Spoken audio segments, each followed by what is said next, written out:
Spears and Steinberg. You know what the fuck it is? Aries and Andy, chewing the jerk.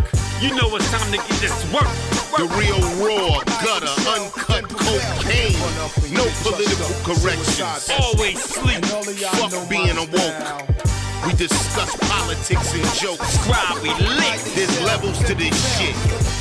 Before you was sucking on your mama's tit. Aries Spears don't give a fuck. We talk about race a lot, racism, Sexism. Much love to my loyal bitch bag holders.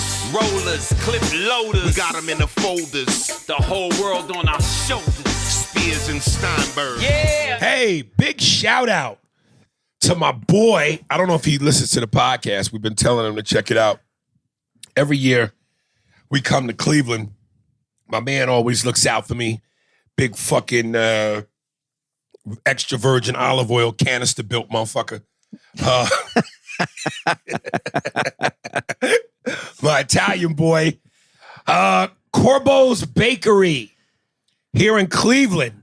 12210 Mayfield Road, Cleveland, Ohio. In little fucking Italy. He always brings us a plate of cookies. We'll kind of go like this because we ate so many of them. Well, you ate so many of them because I gave some away to the. This is a diabetic tray, nigga. I can't really fuck with this. But he brings us every year. He brings us some every kind year. Of platter. He brings us some shit from the bakery, Corbo's, cookies, fucking cannolis, cookies, Italian cookies, and treats.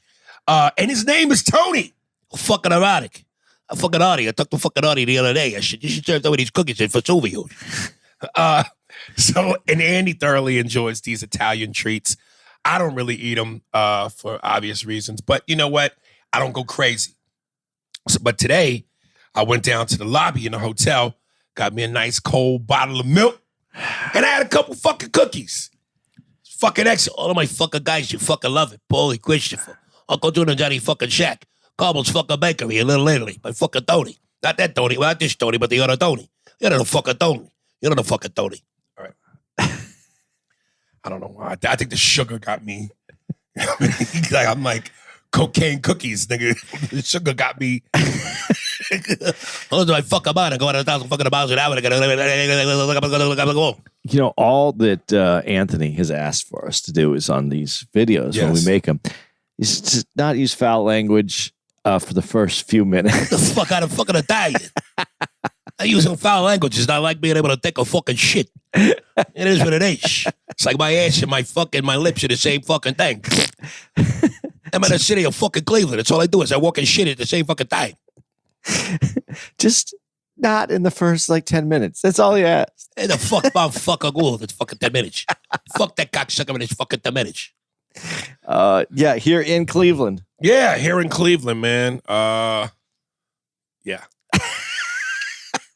Just a bit outside. Cleveland. The good news is we leave tomorrow. Yeah, we have one show tonight. Shows have been interesting. They've been a mixed bag of tricks. I'm going to channel my grandmother. If you don't have anything nice to say, don't say anything at all. Most of Cleveland has not been a fan of me this time. I had such a great shows last time we were out here and not so much this time. Well, can I please mention what you did? Go ahead. You say it. Here's what Andy does. I'd like to dig a hole. You dug one, nigga. I did. You dug a Goodfellas Joe Pesci-sized hole, nigga. This motherfucker comes out and jokingly, wearing my Suns hat, by the way. Wearing your Phoenix Suns hat, made a joke about the fact that Cleveland is not in the playoffs. And they were eliminated from the playoffs. Eliminated. And you heard within the first 2 minutes, one dude say something funny. You ain't funny. And this is already a rough fucking place. Uh-huh. But I said to Andy in a text, I said, hey man, word to the wise, don't shit on the city and their sports team in the first 2 minutes. Because unless you got some powerful funny to clean that up or to back that up, you're done. And he was done. And I said to him, look, man, Chicago, New York, Philly, those cities are just as into their sports teams as Cleveland. But those cities also have other things going on. They're vast, they're diverse, there's excitement, there's culture, there's fun, there's beauty. You don't, even if you're not a diehard sports guy at all, you go to Philly, there's a lot to do. You're in New York, there's plenty to do. You're in fucking Chicago, there's plenty to do. This is all Cleveland has. Dude. This and the Rock and Roll Hall of Fame. Yeah. This is all they got is the Indians, Browns, and the fucking Cavs. What's funny is, to me, like, Philly is the diehard sports city out of all of them. And they're they're known for being just a fucking rough, town for their Philly, for their sports team. New York and Chicago is too. Yeah, but not like Philly. Philly is like, that's who they boo Santa Claus.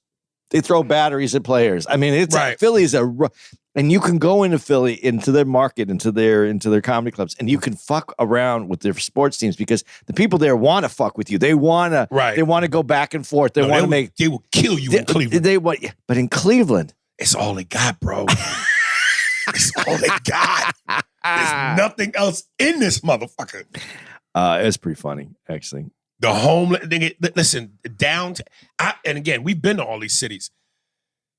I don't know if there's did you even call there is a downtown in New York. The Manhattan feels like one huge downtown. But my point is, there's action. In Philly, whatever downtown is considered, there's action. Chicago, there's action. Cleveland feels like I Am Legend. These streets in downtown Cleveland feel, you could hear a leaf scrape up against the concrete when the wind blows. This is all they got. Their mall full of homeless people, dirty. I'm sorry, man. This is it. You take sports away from Cleveland, it's truly gone.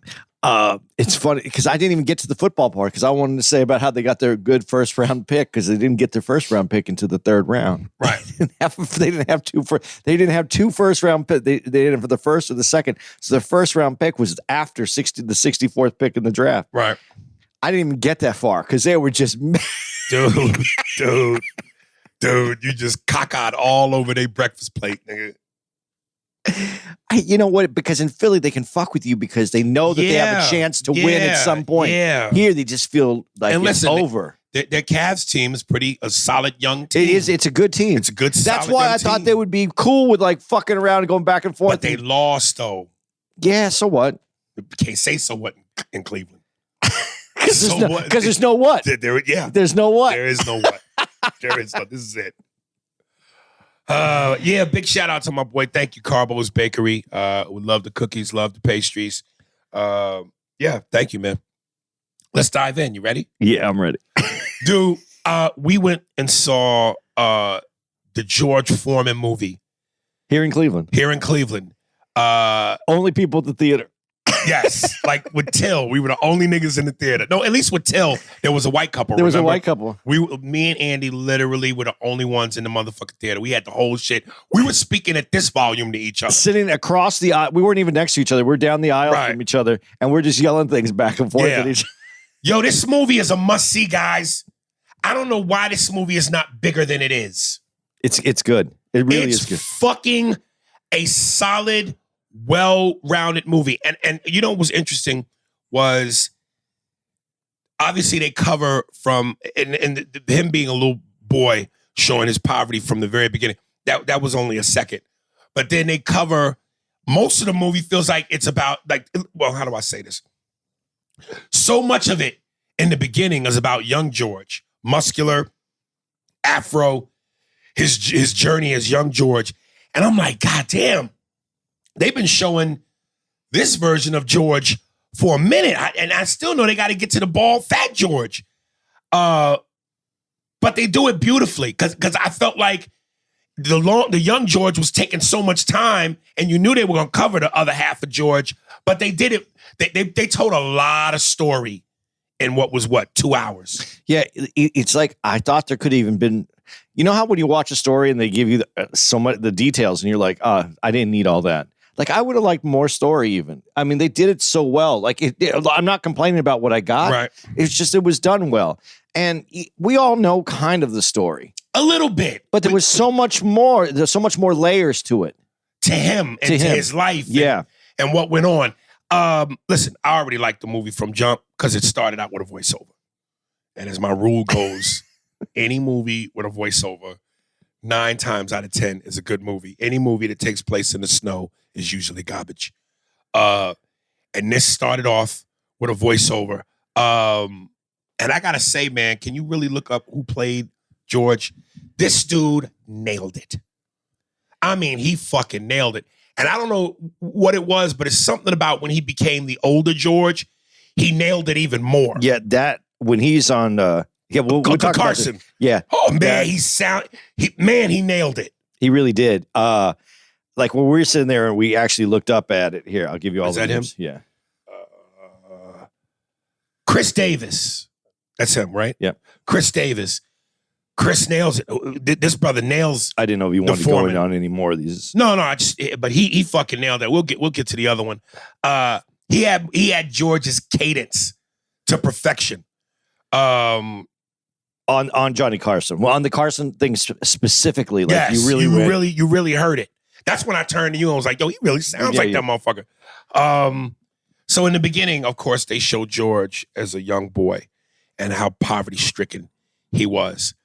And they show the mom and the siblings splitting a sandwich for dinner. A single sandwich, like a burger. And she breaks it into pieces, and each child gets a piece of one burger. And then she proceeds to thank God for the food. I promise y'all, I'm not going to get on my God rant shit. But I have to say this because what I loved is later in the movie, George says something about that. But she goes, God, I want to bless you for this food. So tell me if y'all think this makes sense. So God, so powerful, so merciful, can't bless them with a whole meal, but he gonna bless them with a sandwich to split up. Black people, when are we gonna wake up? Make that make sense. So God's blessing is, and the most powerful entity can bless you. Children that need to be fed. And instead of giving them a whole meal, sides, vegetables, a starch, a protein, something to drink, he just gives them a sandwich to split. Make that make sense. Because it's I hate to say this because I won't make it sound dumb, but it's like that quote from now you're not even gonna remember Marilyn Monroe. If you can't accept me at my worst, you don't deserve me at my best. Well, Kennedy got her at both. Yeah. I remember when I fucked Marilyn. I had her at her best when she came over to the Oval Office and blew me. And I remember as she passed and I went to go identify the body, I got one more fuck in there. I put my stiff in her stiff. That's disgusting. But the acceptance of a spirit, of the spiritual being that you deem however you want to look at it, they don't owe you, but they blessed you for being here, and he's providing some sustenance, and some is being looked after. You can't always have everything. You have to be tested. So him blessing the family with a single burger to split up was a test? Some people didn't have any burgers, nothing to split up. Well, so that's the measuring, that's the barometer. Well, how do you make the difference? How do you judge the difference? How can you judge the difference? I'm not saying that it isn't nice if you have the whole, like you just said, you named a whole plate, you named a Thanksgiving dinner, but to why would God tease you like that? It's not a tease. It's a test. It's a test. It's not even a test. It's you should be thankful no matter what it is that you have. Black people, wake up. There's something that I thought was very interesting that they put in there that I don't know if everyone caught it. What? So you're watching the school, and this is when where he was in school. When he's in school, and the teacher asks. It's a white teacher. Right. Primarily mixed class. Yes. two kids put their hand up because she asked who wants to read. Yes.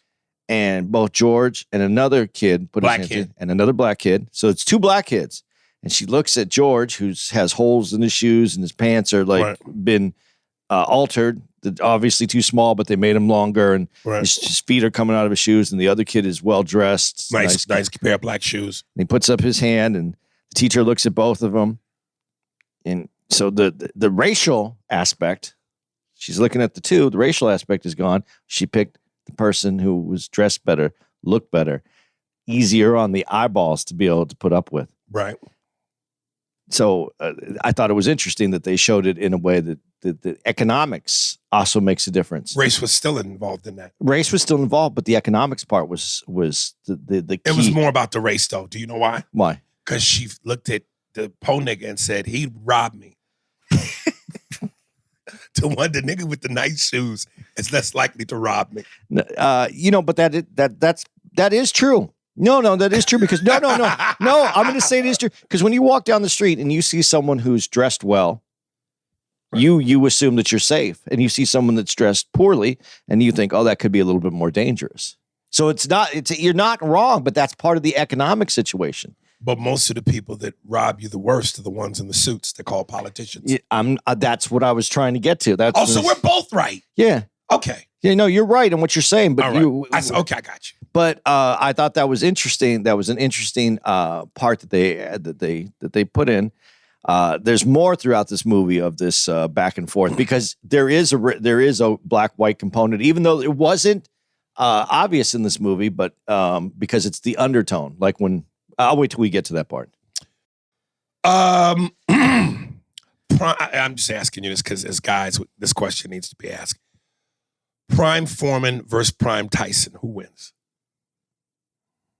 I think I have to say it's Tyson because he's going to be able to slip those punches. Yes, and as Ali said, and it is true, he punches like a car, mummy. He moves like a mummy. He just comes at them large looping punches. Yeah, a young Tyson bobbing, weaving, slipping, dipping, and punching it from almost behind in the face. Woo! But he's going to work real hard. Tyson's still going to have to work hard. Here's what makes that so interesting to me is because George's power, which is to say, if he catches Mike, and Mike could take a punch. I always said that whenever you looked at Mike Tyson's losses, he never was a one-hitter quitter. He never got hit with one hit like Roy Jones when Roy got old and Father Time caught up to Roy. And when Roy got old, you look at all of Roy's knockouts, he got hit once and that was it. Roy never had a chin.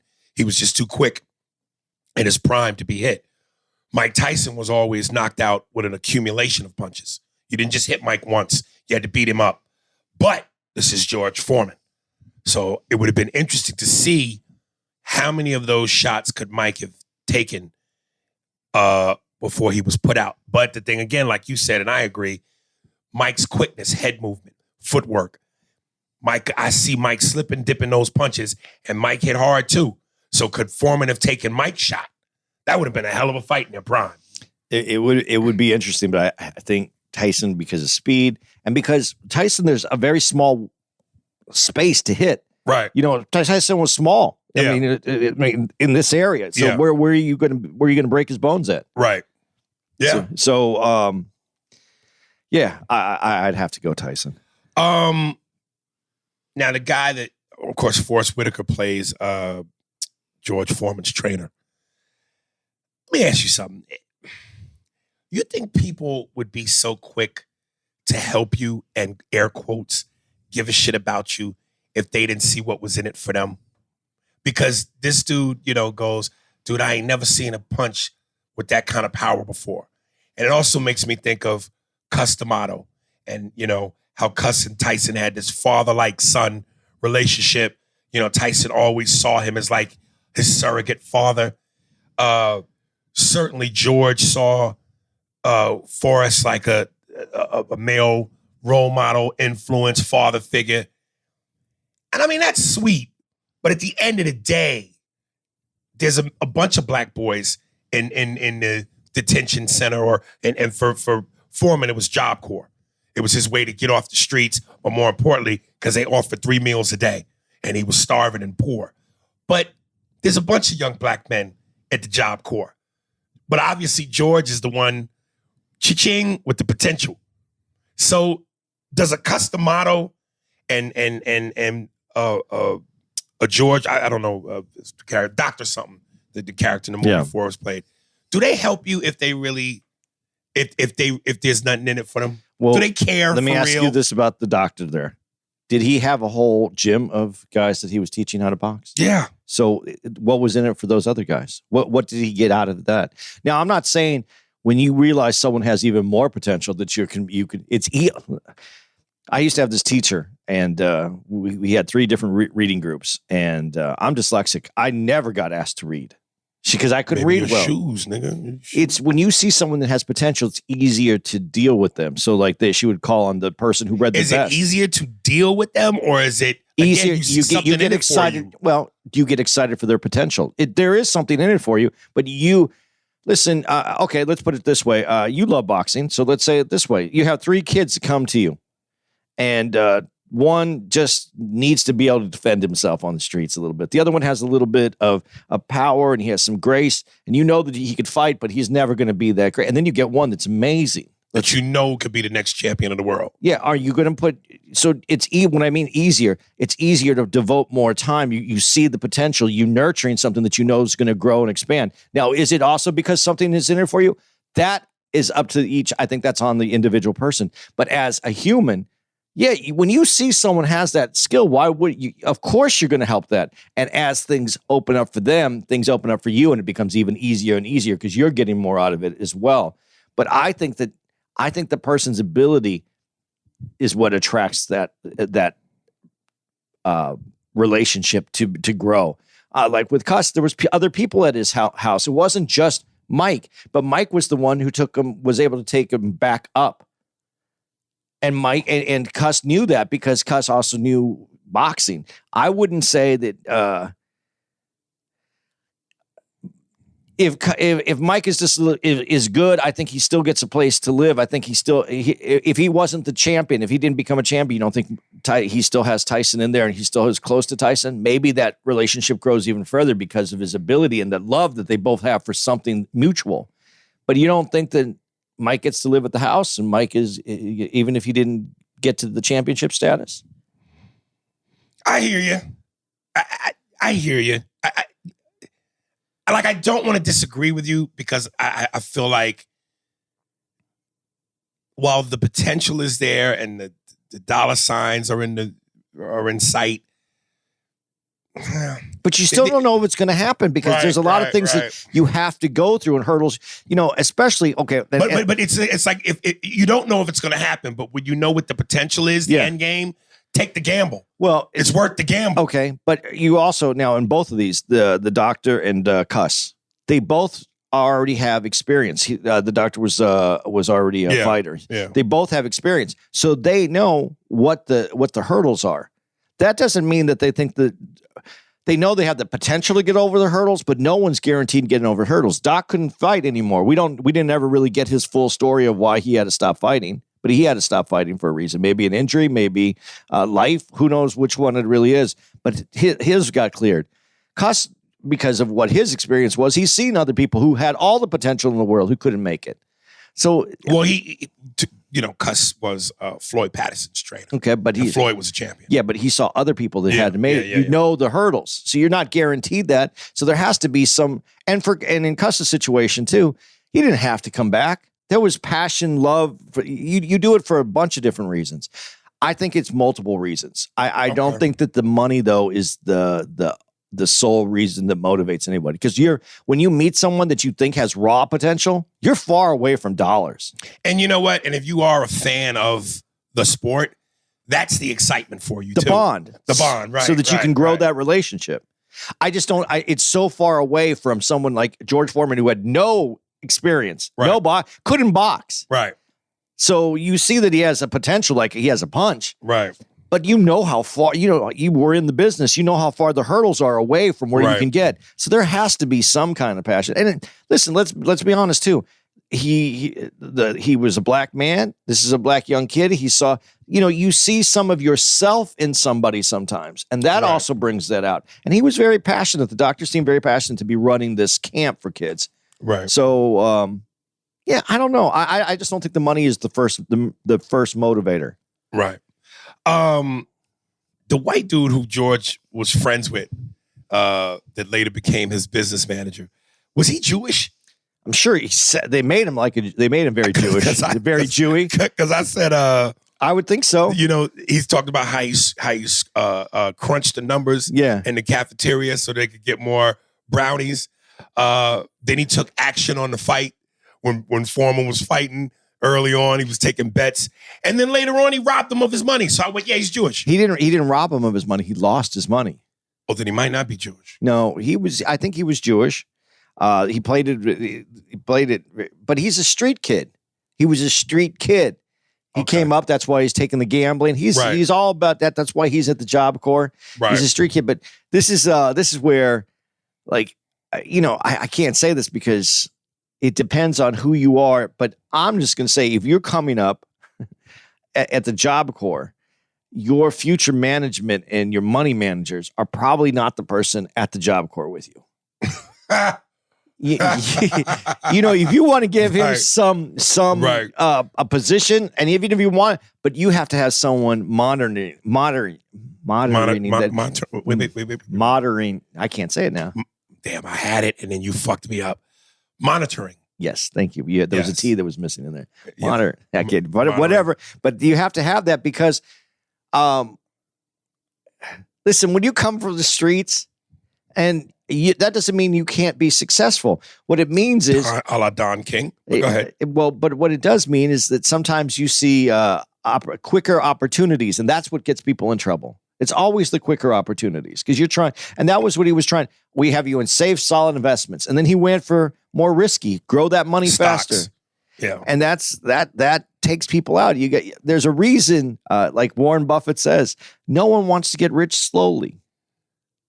So you have to have people that have that mentality to oversee your money. When they showed that moment where, Foreman's, I wish I would knew the character's name, but Forrest Whitaker, is Foreman's trainer, basically told him, we have a 5-year plan. In 5 years, Brodus? Doc Brodus. In 5 years, you'll be ready for the Olympics. Cut to a year later, he's fighting in the Olympics against this Russian dude. And I remember when I saw the Sports Century doc on George Foreman, I was wondering if they were gonna do it, and they did it. Foreman caught a lot of flack for waving the American flag, and then later in the movie they show how once he gets back with the gold medal around his neck, Brothers in the Streets is kind of like giving him the cold shoulder because. And I remember when Foreman did the interview, he said, "Hey man, I just was trying to represent my country, and I at 19 I accomplished something major like winning a gold medal, and I was just proud, So I was waving my American flag, and Brothers in the Streets was like, "Hey man, we catching hell at home, and here you are promoting America, a country that doesn't love you." So at first I thought they weren't going to go there. But they went there, and they needed to. And that's the part that I was gonna go. This is where the racial aspect comes in. But what was interesting again about this movie, and this is why I find it to be interesting on this aspect, you understand that there's a black and white issue going on, Black America, white America, and that's like waving the flag. The country doesn't like us. There's two, but the aspect of in the movie was within the community, the black community. They didn't have to take it out into the white community to show that there's distress within the black community as well.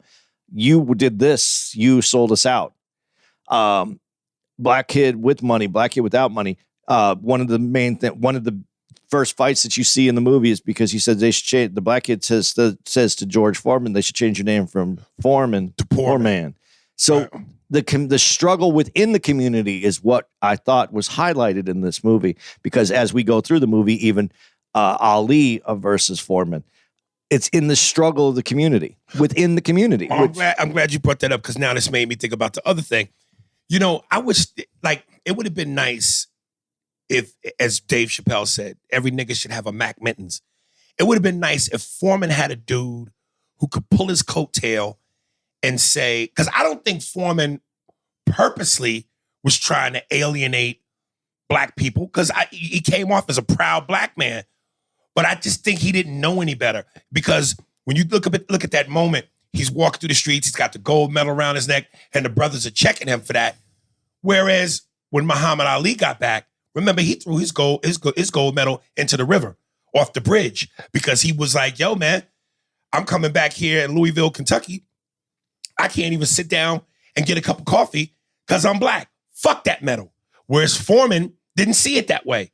Cut to the reason why the chant was Ali, Boombaye, Ali kill him, was because George alienated the African community immediately by coming there with a German Shepherd. They didn't show that in they didn't show that in the movie. I wish they did. Yeah, because that shows that was the attack dog for the oppressors of that community, of the African community. Right. And again, I don't think, I have a hard time believing George is that stupid. I don't think he is. Okay. And again, if he had the right people around him, somebody would have said, George, the German Shepherd, dog. Yeah. That don't fly here. Yeah, that isn't going to work here. George, the gold medal around your neck and what black folks is going through. Whereas Ali was conscious of that. Yep. Ali was so black conscious that, he did what was necessary to uplift and make black people feel good. Whereas George was going the other way. Okay.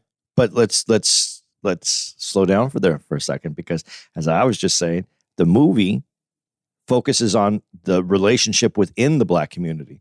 The white community could be you could have them as the outside. That's the undertone. That's the outside oppressors that have put the black community in this position. But within that community, who was George fighting? And remember, he came up within 1 year. How many year? It was a year and how many months before he was in the Olympics?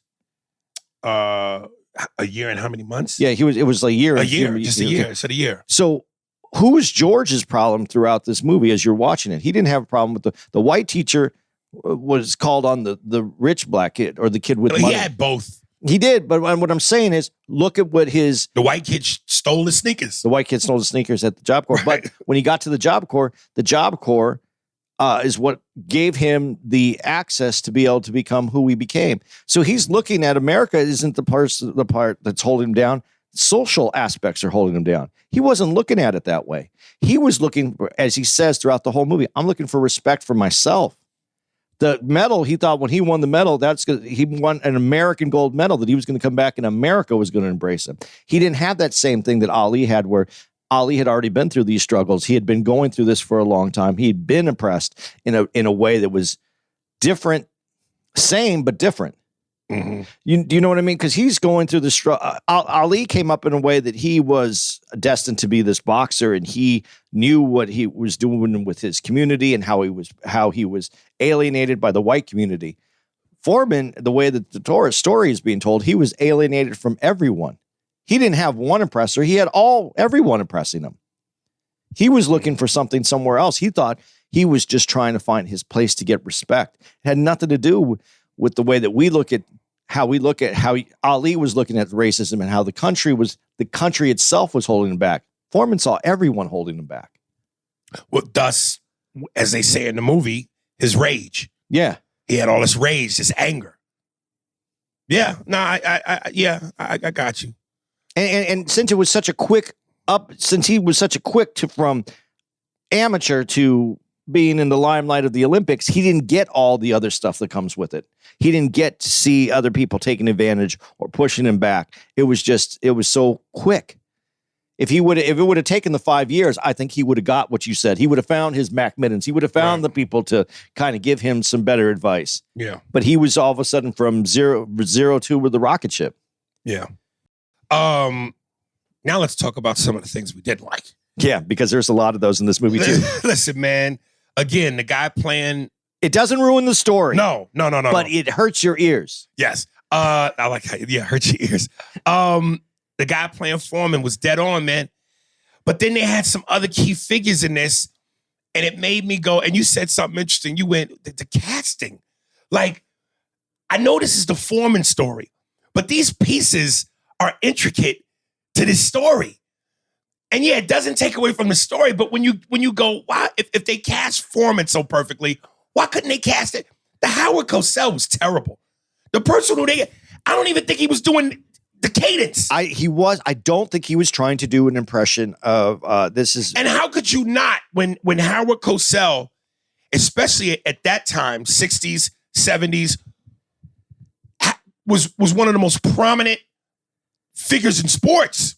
He was as a commentator, he was almost just as big as the athlete. He was Monday Night Football. And when he would do things with Ali, they would have things with him and Ali. He was as big as sports. Right.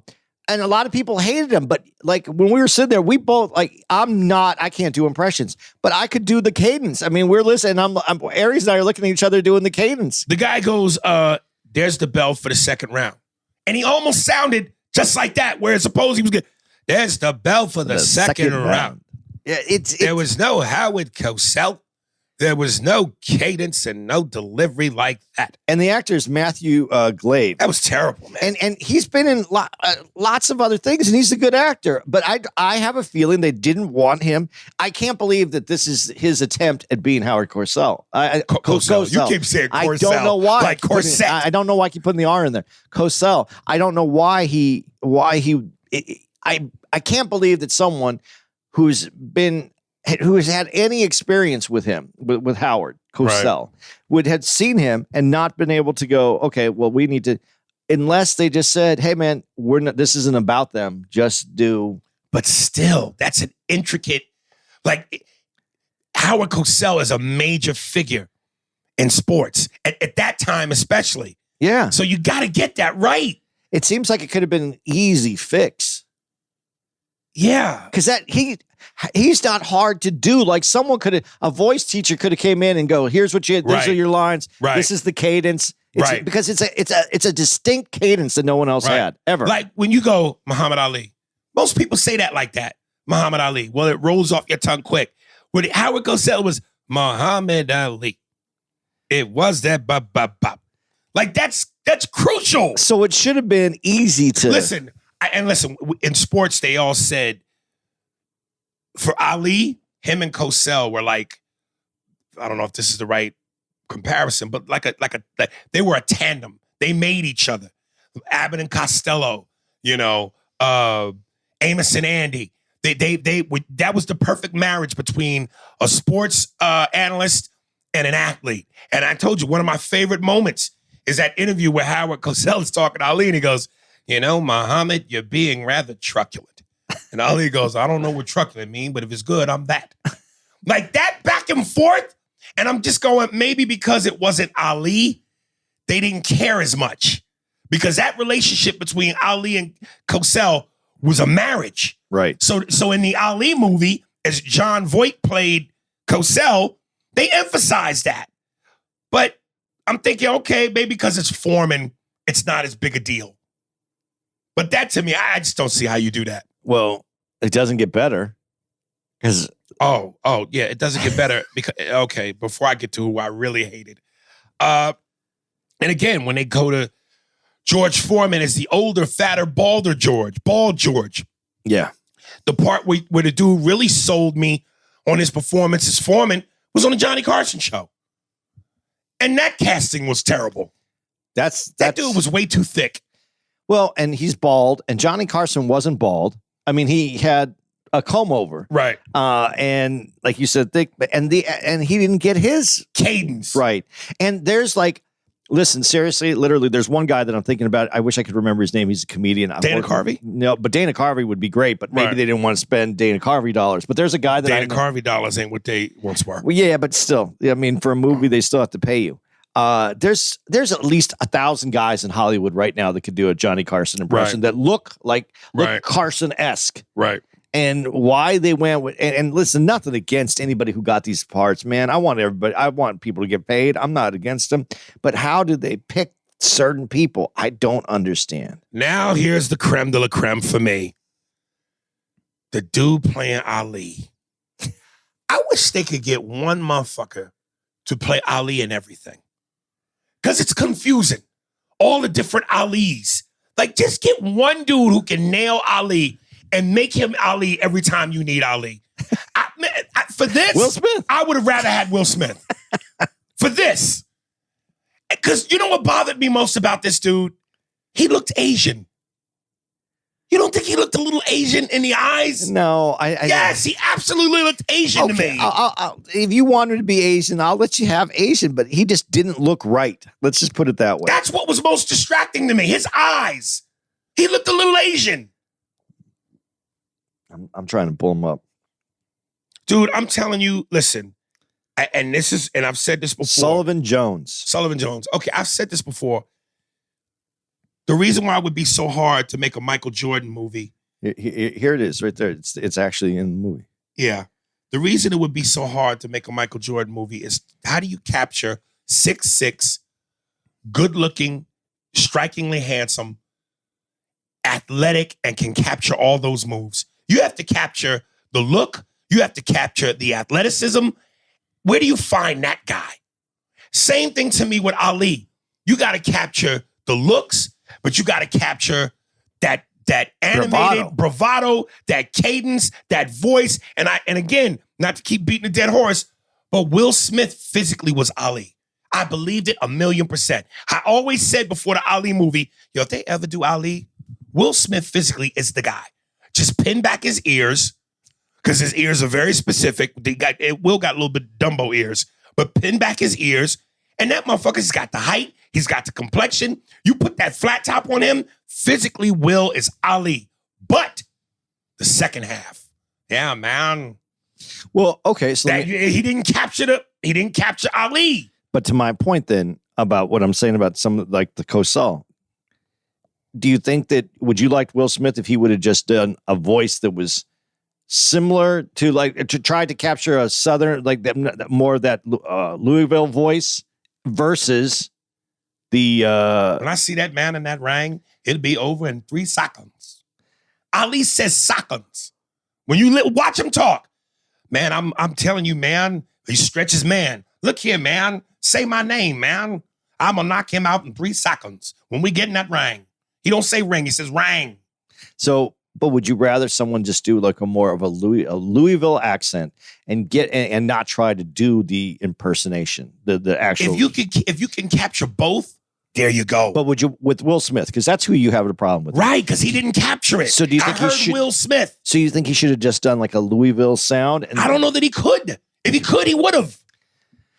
That's why I'm saying, man. Like Ali, Jordan, Richard Pryor, as we talked about the Richard Pryor movie.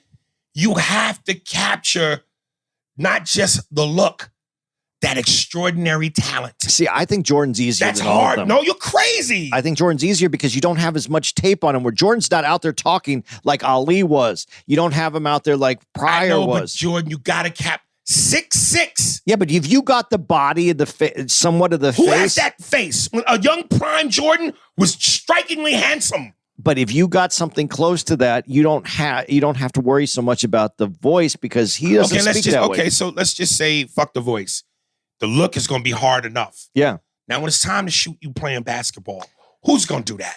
Did you see Who can pull that Did you see off? how well? Now they really choreographed. This is one of the things that they should get choreographed. Boxing I think is much easier to choreograph than a guy who can fly through the air, physically move his body and weave through 3 motherfuckers and lay it up off the glass. Who can duplicate that? The only guy that could is no longer with us. Rest in peace, Kobe Bryant. I think that they are going to do it when they do a Jordan story. It's going to be a lot less basketball and a lot more of what happened. Well, off then the we're court. not doing Jordan. Then why do the movie? Jordan was basketball. Yeah, that's the beauty. That's the grace. That's the show. No, You got to give us the show. But then you just watch. That's like doing a Pryor movie with no stand up. No, because you would have scenes in there where it's basketball, but you don't rely on it. You want to hear Jordan's story because Jordan. This is what I think. What's great about Jordan is he is elusive. You don't have Jordan out there. He doesn't do a bunch of interviews. Which is even more why we need to see the basketball. Because he is elusive. So what you gonna make the movie on if he's elusive? Everything you want to know about him that we have never found out. Oh, we've heard everything. Ain't nothing we don't know. You have heard everything. No, we know. You have like wiretaps. So the only other shit we don't know is the shit that we ain't supposed to know. Yeah, that's the stuff that we want to know. And he would never allow that.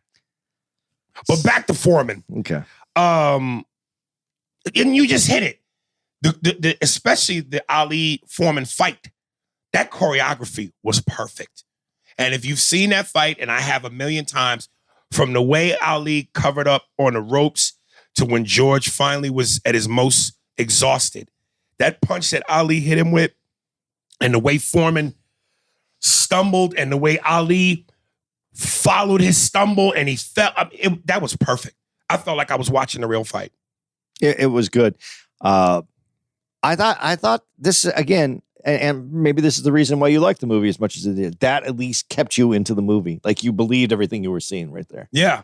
The one thing I wish they would have done, and this is going back to Cosell, when they showed the Frazier Foreman fight, which was another pivotal moment in Foreman's career, because Frazier had just come off of beating Ali. He was heavyweight champ. So Frazier was the dude. And a lot of people thought this was going to be a battle of battles. And the dude playing Frazier, good look, but too thick. I thought that motherfucker was way too girthy. When they did the close-up shot of his face when you're coming in, when the first one, that looked, I was like, I was about ready to say to you, this is good. And then I saw the body, and it was too thick. But it was good when that first camera shot was really good. But what I loved, but what also disappointed about going back to the fight was, again, between and this is what made Foreman so scary, and this is why people thought, man, Ali gonna die, because the way that was a murder. Have you seen that real fight, Foreman Frazier? Yeah, that was a murder. But Foreman should have been arrested. The way he fucking annihilated Joe Frazier, and again, this is Frazier coming off of Ali, the super fight, and the way he destroyed Ken Norton, you just went, oh, Ali is in trouble. And there was one moment in the real fight where just before Howard Cosell does the famous down goes Frazier, that last knockout in the real fight, he hit Frazier so fucking hard. Frazier, on one knee, bounced off the canvas. That motherfucker fell to the canvas, bounced off one knee, and then was knocked out. I'm going, why didn't they show that in the movie? Because this is a testament to what George's legend became. This scary motherfucking murderer in the ring. I know that might seem like a little detail, but I think that's an important detail. Well, I have another detail that I think is missed, because when they were doing the actual Ali Foreman fight, Ali's getting battered. They made it seem like, I mean, it was his choice to take those punches. Right. But Ali wasn't, it wasn't like, it felt like he was just like, it's okay. I can take all these punches. These punches are good. They were hurting him. He knew that he had to have him punched out, though, for him to knock him out. He knew he had to take that abuse. Yeah. And they made it so, this is where it was a little corny to me, because they made it like Ali was. I don't know that I agree. I think they did a good job. I thought it was too superhero Really? Ali. Yeah. Because I would have liked to seen Ali like wince and feel like that it was in pain, so that you felt like so that you understood that Ali, this wasn't just like, I'm just going to sit on these ropes, wait for him to punch himself out, I'm going to knock him out. Right. I'm going to take this beating on these ropes. I'm going to wait, and I'm going to, my will is going to be stronger than his, and I'm going to knock him out. Well, but here's the truth too, that to me did make Ali, the part of Ali that was Superman, was, Ali was a master at the psychology game. Yeah. And when Foreman tells that story, it's a real story like they put in the movie. That's all you got, George? Yeah. That's all you got? They told me you was bad, George. Ali did all that. Yeah, he did. And the funny part, obviously they didn't put that in the movie because he didn't say that in the movie, but he said in the interview, he said to himself, when Ali was going, that all you got, George? And Foreman goes, yep, that's about it. So as far as that goes, but there, you see it in the fight. You see it just looked like he was washing clothes on Ali, and Ali was taking punches. The reason I say that is, like you said, the psychology of Ali.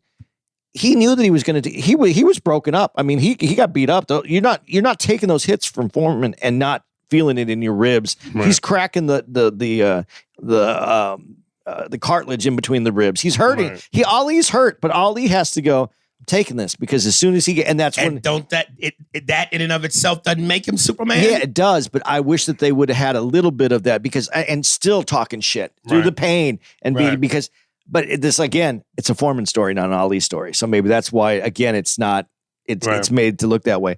But Ali took a beating from him. It almost seemed like the way that they filmed it. It was easy. Like, yeah, like I took this beating and then I was, when he was punched out, it was like my turn. Right. He took a beating and Foreman's punches were, people don't, if, you know, when you look at the heavyweight division today, there's no one like these guys.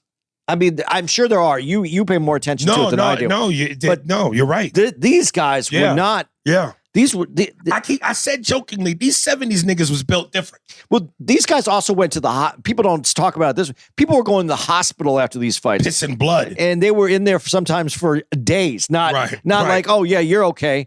I mean, you're taking a beating. You get hit in the ribs like that for how many rounds did it go? Where you're just going to be when it was 15. Man, you are like you said. You're going to be pissing blood. You're going to be hurt. You're going to have cracked ribs. This is not a joke, and that's the only part that I would have liked in there. To make Ali to show the strength of Foreman, and also how the mental of Ali. Right. And, you know, after, of course, Foreman loses to Ali, he does the gimmicky thing where he fights 5 dudes at once. I couldn't get past the fact that the first nigga he fought looked like Little Richard. Did he really do that, though? I don't remember him fighting. Did he do that fight? I think he did. I don't think they would have put that in the movie if it was false. But I do kind of recall something like that. I didn't remember that. That's why. And I'm like you said, I'm sure if they put it in the movie, it had some reality to it. But it just seemed, God, why would you do that? But just to show that you're still. Yeah. You know, listen, man, I'm obviously, you know, never been a professional fighter. But again, the only thing that I can compare it to is when you've been successful at something for so long and you've never tasted any kind of bitter defeat, when you do, it's a strike to your ego. And what you want to do is you want to get back up on that horse as quickly as possible and prove to yourself, I still got it. Like I said, that prior to was murdering stages. Madison Square Garden, I got booed off. I couldn't wait to get back on stage. I couldn't wait. I was like, I got whatever this stink is on me. I got to get it off. I got to get this off. So imagine being, and at that time they said heavyweight champion was the most coveted. Yeah. Worldwide. Worldwide. It was the most respectable, coveted title you could have. Bigger than being an NFL champion, basketball champion, MLB champion. That was the biggest thing you could be. And to be knocked off that pedestal, and you hearing it from people and blah, blah, blah. Imagine if there was social media back then. Oh, my God. Man. Do you think there'll ever be another time, though, in a heavyweight division where you're going to have a Ken Norton, you're going to have a Frazier, an Ali, and a Foreman? I'd like to hope so. All at the same time. I'd like to hope so. But, you know. That's heavyweight division's last glory days was the 90s.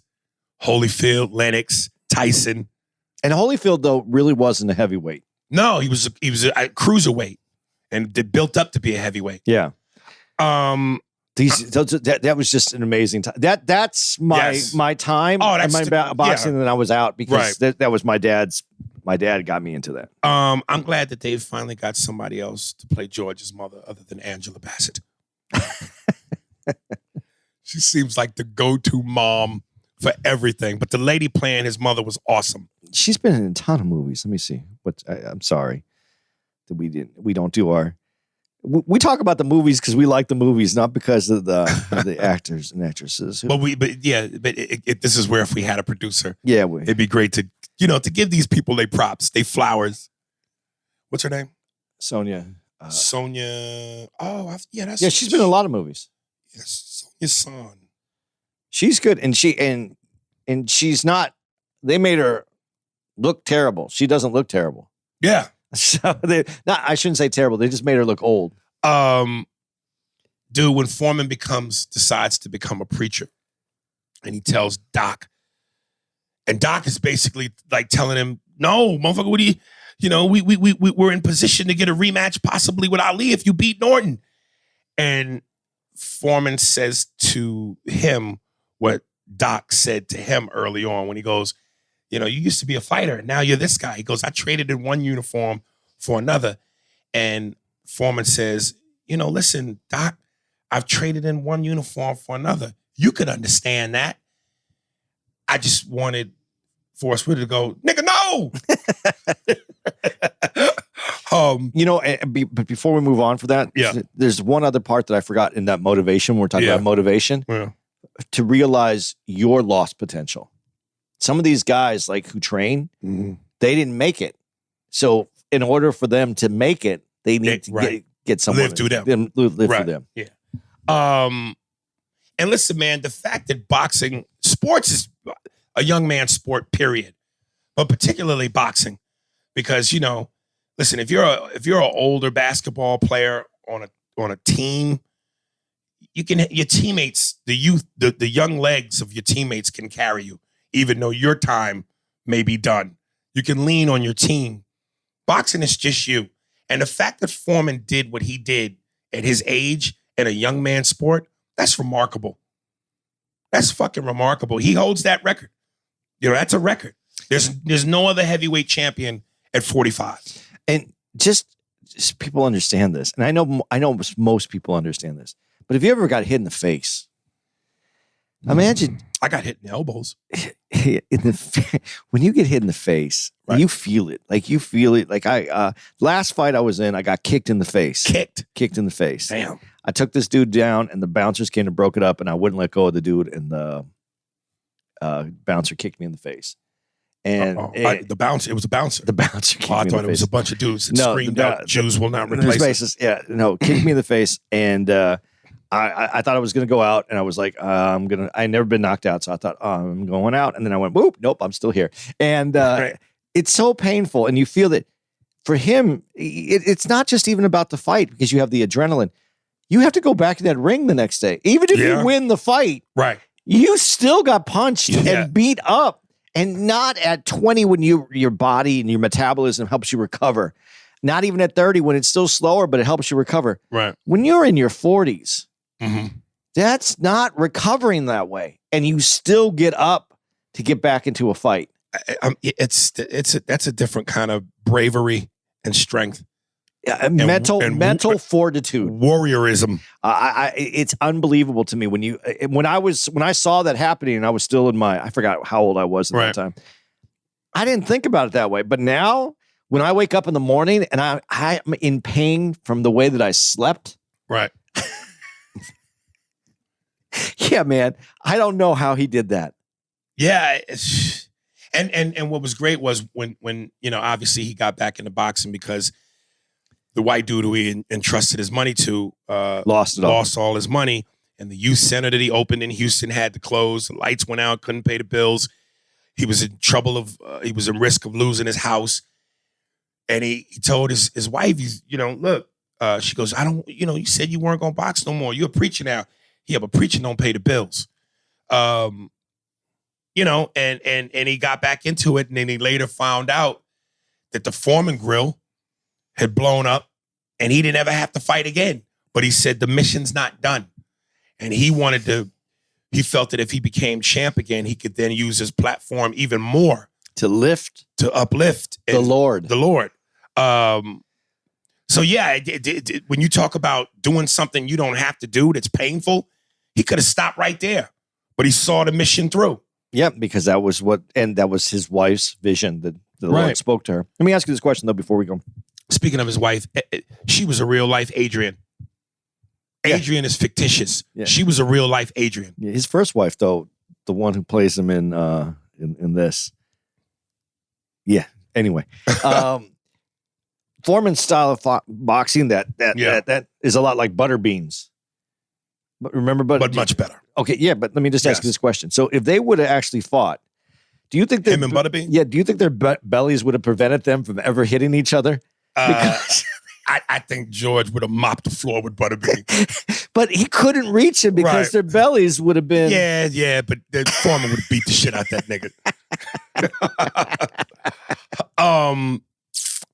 Let me go back to that moment. Again, a young Foreman. He's got the money now. He's rich. His family all comes over to eat. And his mother goes, we got to pray. Thank you, Lord, for the food. And Foreman goes...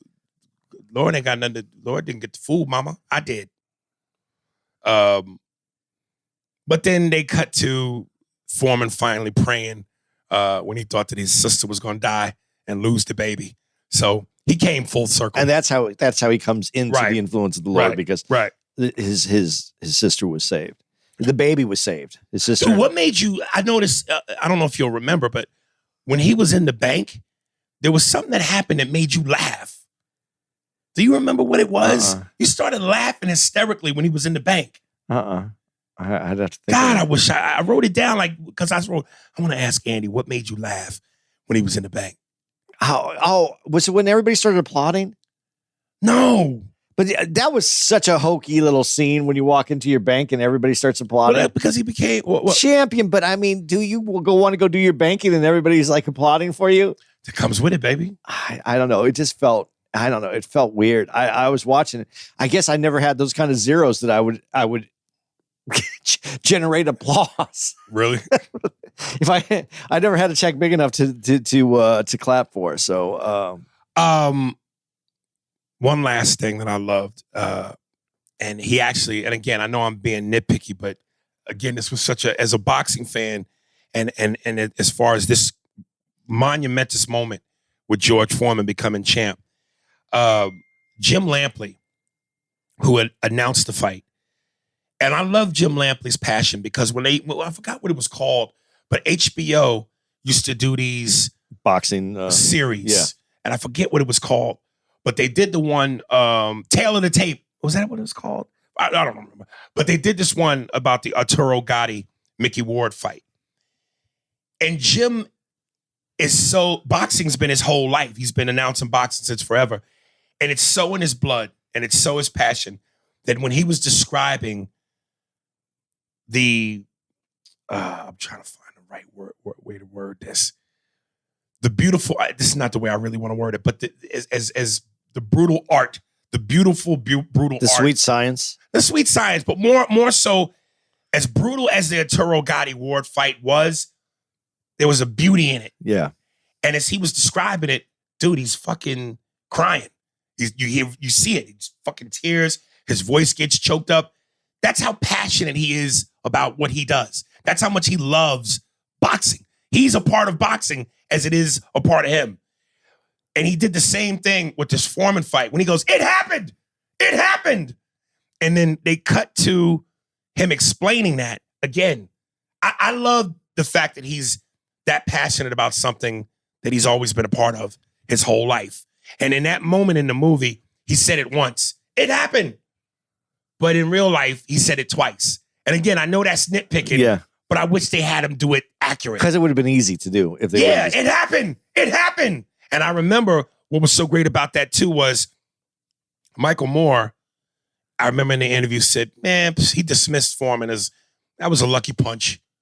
And Teddy Atlas goes, no, but what wasn't lucky, Mike, is how he set you up. He was doing this thing, and you saw it in the movie. He was throwing his jab out there, not even really full force, just patting it. But what he was setting you up for was that, boom, he kept doing this, and you weren't paying attention, boom. And that's when he got you. And that's sweet science. Yeah. Oh, goodness. Love it. I do remember what made me laugh, though, and I'll tell you now. Oh, shit. Okay. When they're walking through and you see him and, the people are applauding. Right. They're applauding. And here's this. And his eyes are all black. Right. And then I started laughing. Yeah, they're applauding. They got this. And he just took this. He won. Right. But you take this ass kicking so that you could come in and have all these people applaud for you. That's why it was funny to me that all the people were applauding. You're applauding his business, and his business was just as ass beating that no matter, even that he won, right, he still looks right like he got fucked. And it's amazing to me, man, that I don't think people really digest what people go through in sports to be able to do what they do. Right. That you might have cashed that check, you might have fixed your income. That's a battle, man. And to still show you how incredible George Foreman was, even at 45. Dude, I actually remember it was such a big deal when it happened because up to this point, George was, I think, like 19-0. He'd been running through everybody, but people felt like he hasn't been tested yet.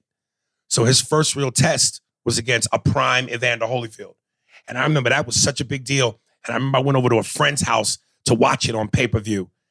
And yeah, Foreman lost, but what made Foreman so big after that, he damn near won. Yeah. And there was at one point in that fight where I think Holyfield hit this motherfucker with 9 straight shots. Bah, bah, bah. Foreman took them all and kept coming. Coming. Just kept walking forward. Walking forward, even though he's taking these shots. And that's past his prime, Foreman. You know when Ali said he fights like the Mummy? Right.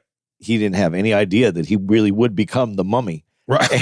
Right. Because he didn't feel, it didn't even look like those punches were hitting him. So here's my question. As hard as Holyfield was hitting him, is that different than you think the punches that he received when he was fighting in his prime? Do you think the guys that were in his prime, Foreman's prime, right, were harder than what Holyfield could throw at that time? Yes. Because again, Holyfield was not a natural heavyweight. Exactly. That's what I was getting to. I don't think that any of these fights that he had, people were hitting the same way that he had already taken shots. Right. I'm not knocking any of the fighters because I know I couldn't take any of those fighters' shots, not even for a round, not even for half a round. What I'm just saying is that period in time, that little period in the 70s, that was I don't think it can ever happen. You said you hope so. I just don't think it ever is going to be like niggas that. in the 70s, when they threw punches, they were throwing against racism, poverty, police. Every swing came with some story. This is to get out the ghetto. This is for the police. This is for racism. It just niggas was cut different in the 70s. My dad used to talk about that though. He goes, when he would see certain people fighting, he goes, I go, Dad, because he always wanted me to play football. Mm-hmm. And he go, how come you don't want me to box? And he goes, boxing isn't for you. He goes, you don't have it hard. He goes, you don't have it hard. He goes, people box. There's some people that box because they're good at boxing. He goes, but to have the will to win, to have the will to take the punches, to have the will to get up, you have to have something that's driven you. I don't know anybody that's ever boxed that's come from comfort. That's his point. Middle class, rich.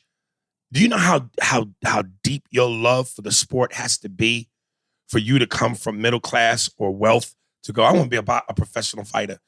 But fighters come from, I'm trying to get out of this. Well, it would be easier to say like this, hey man, I'm doing really well in life and I've done great. You know what I want to do for a living? I want people to beat the shit out of me. Because I don't care how good of a fighter you are, you're still getting your ass, you're still getting punched, you're still getting beat up. Right. That's a hell of a thing to want to do if you come from that. And that's my dad's point. He goes, your life isn't hard enough. Right. So folks, go see this movie, man. It's a shame this movie is not bigger. Because this is a great movie. It's well-rounded. It's 2 hours, but it's a great 2 hours. You're not looking at your watch. It's solid, man. And again, my man playing Foreman, solid performance. Solid. I don't know about Chu Chang Ali. Dude, don't do that. He didn't do a bad job. He just didn't have the look that you wanted. The nigga looked Asian, nigga.